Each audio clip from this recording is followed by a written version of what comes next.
মন বলতেছে জামাতে নামাজ পড়লে 27 গুণ, আর পাগড়ি মাথা দিয়ে নামাজ পড়লে 70 গুণ। তুই জামাত বাদ দে। ইচ্ছা করে জামাত বাদ দিছে, কারণ 27 গুণ যায়। জামাত বাদ দিয়ে সবাই যখন চলে গেছে নামাজ পড়ে, ও তখন মসজিদের মধ্যে ঢুকে এক টানে লুঙ্গি খুলে ওই লুঙ্গি আড়াআড়ি ভাঁজ দিয়ে মাথার পাগড়ি বাঁধছে, বান্দার রুকুর থেকে সেজদাত গেছে। এমন সময় এক মুসল্লি ঢুকে কয়, কে রে? ন্যাংটা ন্যাংটা বাবার দরবারেতে কেউ ফিরে না খালি হাতে। কেল্লা বাবা, ন্যাংটা বাবা, সাধু বাবা, খালি বাবার গজল তাহিরের কাছে আছে না নাই? জোরে করে আছে নাই? পাঁচটায় মারছে থাবা। লাভ দুটো বলতেছে আমার মারলে কেন ভাই? বলে মারার কারণ হলো তো লুঙ্গি। বলে তোমার চোখ নাই লুঙ্গি আমার মাথাত? তো পরের লুঙ্গি মাথাত কেন? বলে সবের আশায় ভাই, সবের আশায়। পাগড়ি পরে যারা নামাজ পড়লা খুশি হয়ে তাদের 70 গুণ সওয়াব দেয়। লোকটা কান দেয়, বলে পাগল, লুঙ্গি পরা হলো ফরজ আর পাগড়ি পরা হলো সুন্নাত। ওয়াজ শোনা হলো মুস্তাহাব আর এশার নামাজ পড়া হলো ফরজ। এশার নামাজ বাদ দিয়া যারা ওয়াজ শুনতেছে তারা লুঙ্গি খুলিয়া মাথায় পাগড়ি পরিছে। আমার সঙ্গে সবাই বলা লাগবে, যাই বলবে না মনে করবেন ওই এশা পড়েনি। সবাই কি বলতে পারবেন না ভাইজান? আমার সঙ্গে একটু তালে তাল মিলে বলেন, এশার নামাজ বাদ দিয়া যারা, এশার নামাজ বাদ দিয়া যারা ওয়াজ শুনতেছে তারা লুঙ্গি খুলিয়া মাথায় পাগড়ি পরেছে। আবার ওয়াজ শুনতে শুনতে যারা ফজর বাদ দিবে লুঙ্গি খুলিয়া তারা পাগড়ি পরিবে। আল্লাহ সময়ের শপথ করে বলতেছেন, ইন্নাল ইনসানা লাফি খুসর। ইন্না মানে নিশ্চয়, ইনসান মানে মানুষ, লাফি মানে ভিতরে, খুসরুন মানে ক্ষতি। নিশ্চয় মানুষগুলো ক্ষতির ভিতরে। আপনার বলেন তো, আল্লাহর যত সৃষ্টি আছে সবচাইতে মহব্বতের ভালোবাসার সৃষ্টির নাম কি? এই কথাকে আপনারা জানেন না? জানেন? তাহলে আপনারা সবাই বললেন না কেন? মাটির আদমকে আল্লাহ সৃষ্টি করিয়া ঘোষণা করিলেন আল্লাহ শ্রেষ্ঠ বলিয়া, তাই নূরের ফেরেশতা করে মানুষকে সেজদা, সবার চেয়ে দিলেন মাটির মানুষকে সম্মান। সব ফেরেশতা সেজদা করলো, কিন্তু ফেরেশতার মধ্যে একজন ছিল ওই সেজদা করেনি। আল্লাহটা ভাই আমার ফেরেশতার মধ্যে বড় হলি, এ ভাই ইকো বন্ধ করে দেন তো, ইকো বন্ধ করে দেন। ফেরেশতার মধ্যে বড় হলি, ফেরেশতারা সবাই আদমকে সেজদা করলো, তুই করলি না কেন? ইবলিস বলতেছে, আল্লাহ আমি কেন করিনি আপনি জানেন না? আল্লাহ বলতেছে কি?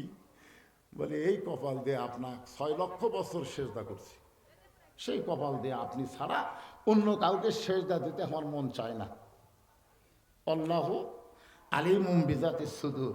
আপনার বলেন তো, ইবলিসের অন্তরের খবর আল্লাহ জানে না? ইল্লা ইবলিসা আবা ওয়াস্তাকবার। আল্লাহ বলেন বের হয়ে যা, আমার হেদায়েতের মধ্যে, রহমতের মধ্যে তোর আর জায়গা নেই, যা। ইবলিস বলতেছে, আল্লাহ আপনি যখন যাওয়ার কথা আমি যাবই, কিন্তু যাওয়ার আগে আপনাকে একটা প্রশ্ন করি। আল্লাহ বলে কি প্রশ্ন? বলে আমার প্রশ্ন হলো, আপনি বড় না আদম বড়? আল্লাহকে কেড়ে শয়তান, এটা তো একটা প্রশ্ন হলো। আপনারা বলেন তো আল্লাহ কত বড়?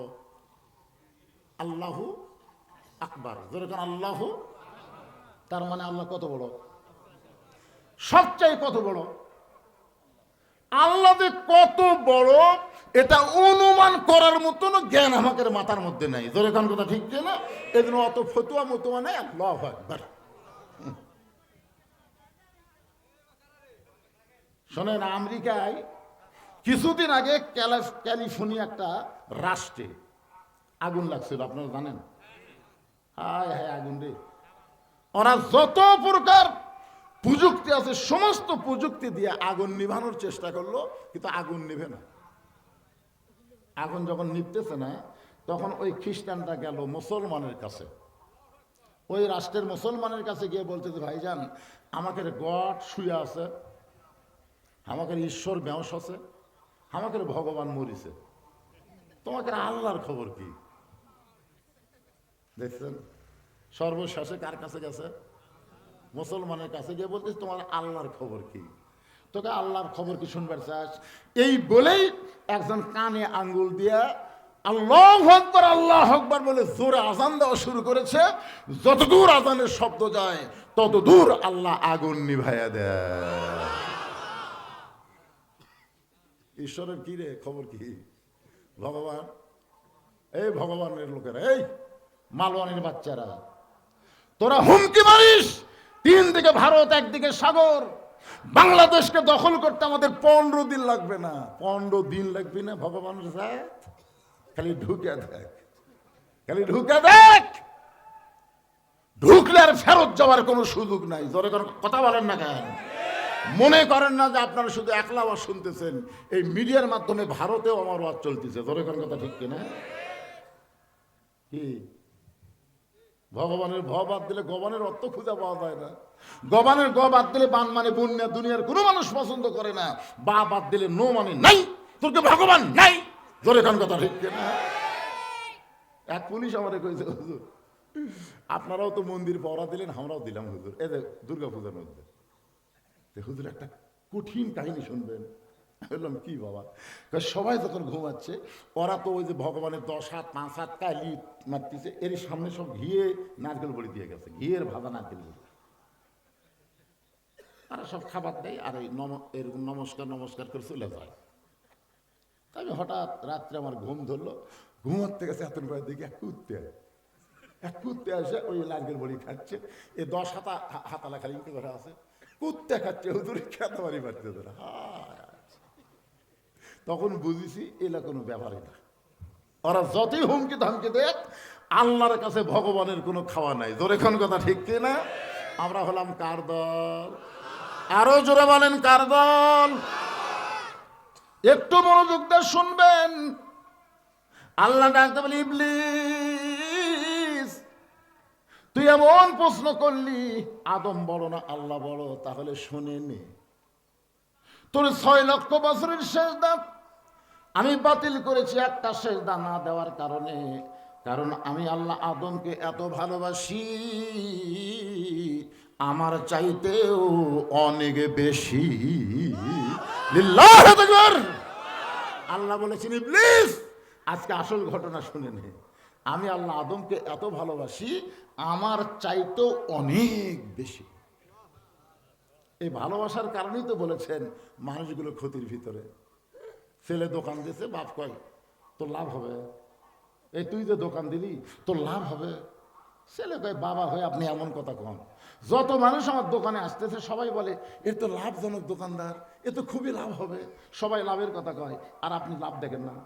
বাপ কয় সবাই তোর ক্ষতি চাই, কিন্তু আমি তোর লাভ চাই। জোরে কর কথা ঠিক কিনা? আমি তোর বাবা। বর্তমান পরিবেশে যে হারে বাকি খাবি রে, পরে টাকা তুলবার যায় তোর দোকানদারি চলে যাবি। জোরে কোন কথা ঠিক কিনা?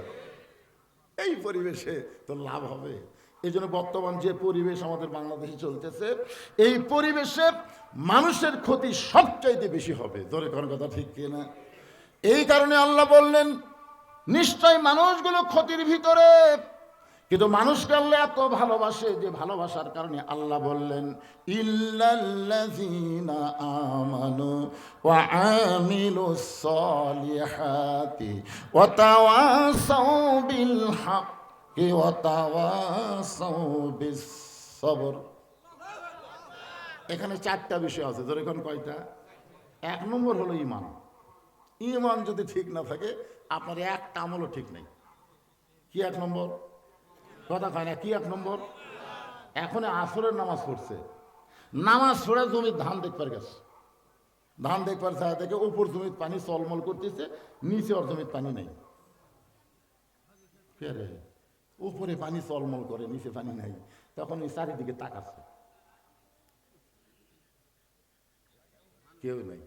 আপনারা বলেন তো ইমানদার কোন দিকে তাকাবে, চারিদিকে না উপর দিকে?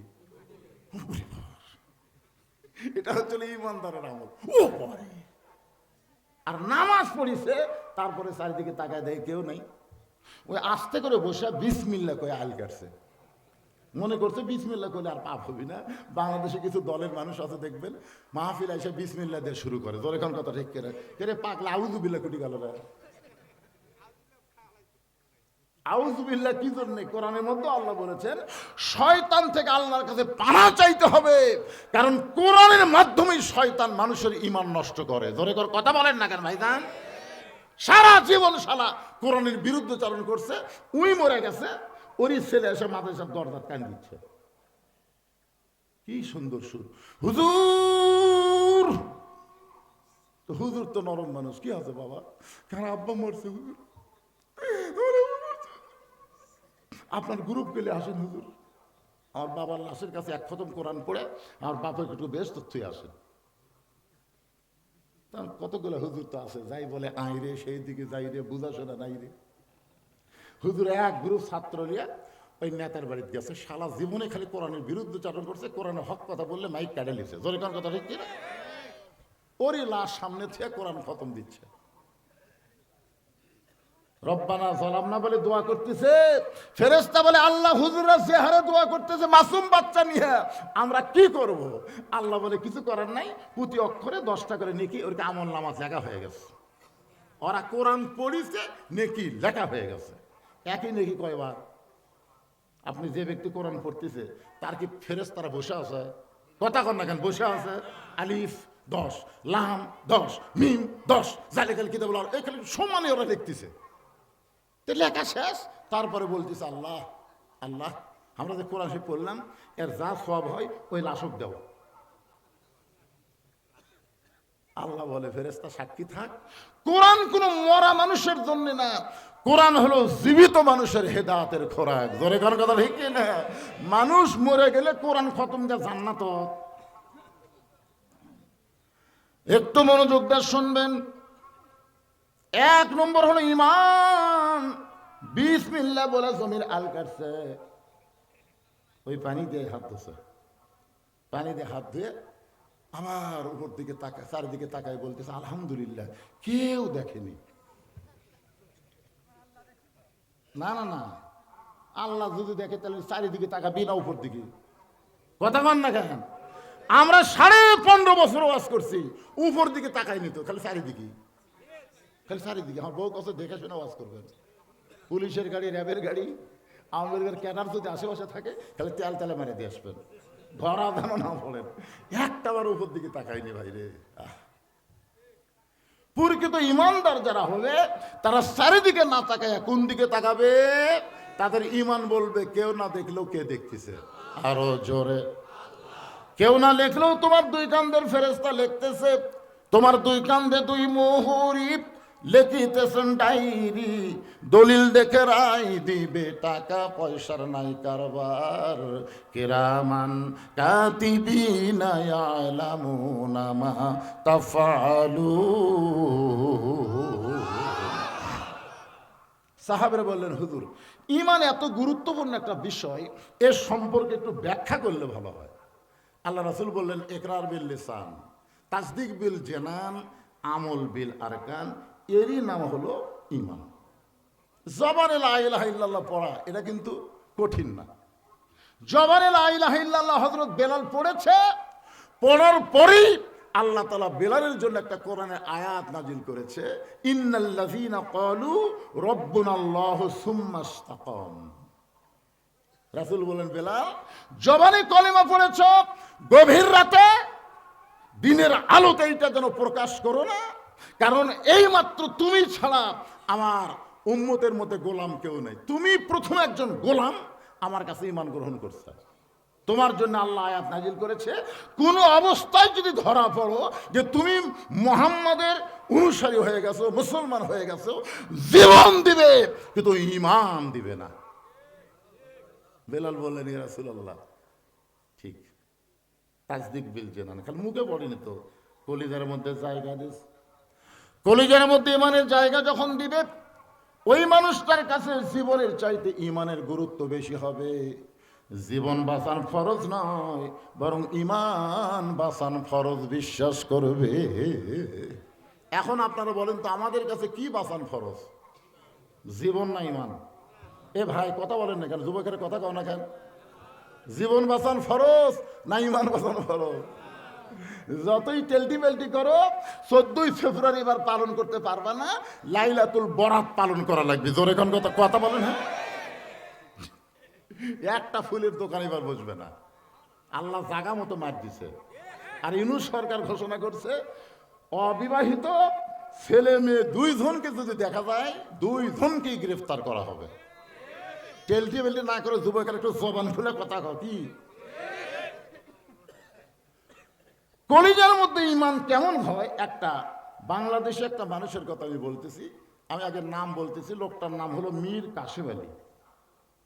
লোকটার নাম হলো মীর কাসেম আলী। উনি জেলখানার কন্ডম ছেলে বন্দি। উকিল এসে বলতেছে, স্যার আজকে রাত 12টায় আপনার ফাঁসি হবে। মীর কাসেম আলী মুচকি মুচকি হেসে বলতেছে, ভাই এখন কয়টা বাজায়? তো বলে এখন বাজতেছে 9:30। আলহামদুলিল্লাহ, 2.5 ঘন্টা সময় ওয়াজাতে বসে থাকে, কি করবো? আমি 2 ঘন্টা ঘুম পারি। 2 ঘন্টা ঘুম পারবো, তুমি আমাকে এসে ডাক দিবে। উকিল কয়, কে রে পাগল, আর ফাঁসি হবি? আর ওই বলে ঘুম পারবি, আর হামাক বলে ডাক দেওয়া লাগবে। আসলে লোকটা ফাঁসির চিন্তায় পাগল হয়ে গেছে। উকিল মন খারাপ করে বের হয়ে গেছে। 2 ঘন্টা পরে উকিল কন্ডম ছেলের মধ্যে ঢুকে দেখে মীর কাসেম আলী নাক দেখে ঘুম পাড়তিছে।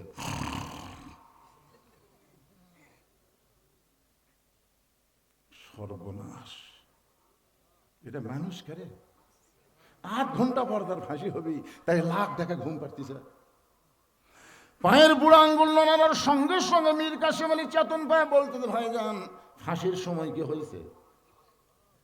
তখন বলতেছে, না স্যার আরো 8 ঘন্টা বাকি আছে। মীর কাসেম আলী অজু করে 2 রাকাত নামাজ পড়লেন, কোরআনের 2টা সূরা তেলাওয়াত করলেন, সূরা মূল আর মুজাম্মিল তেলাওয়াত করে ভালো একটা পাঞ্জাবি পরে চিরুনি দিয়ে মাথা হাসরায় বলতেছেন, চলেন যাই। উকিল কান্দে বলে, স্যার আপনার ফাঁসি হবে।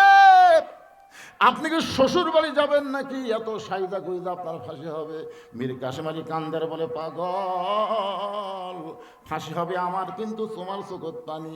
শুনে নাও, আমি যখন 2 ঘন্টা ঘুমিয়েছিলাম, ওই ঘুমের মধ্যে আল্লাহ পাক আমারে জানাইছে, অন্যায়ভাবে যাদেরকে ফাঁসি দেওয়া হবে তাদের মৃত্যু হবে না, ফাঁসির সঙ্গে সঙ্গে 8টা জান্নাতের দরজা দিয়ে আল্লাহ তাকে বরণ করে নিবে।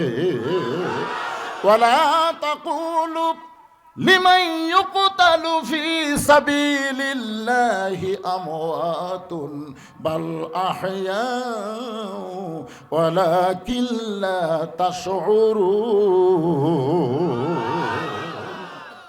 মার মার, কে বলছে? আবু সাইদ মার। আমি নবীর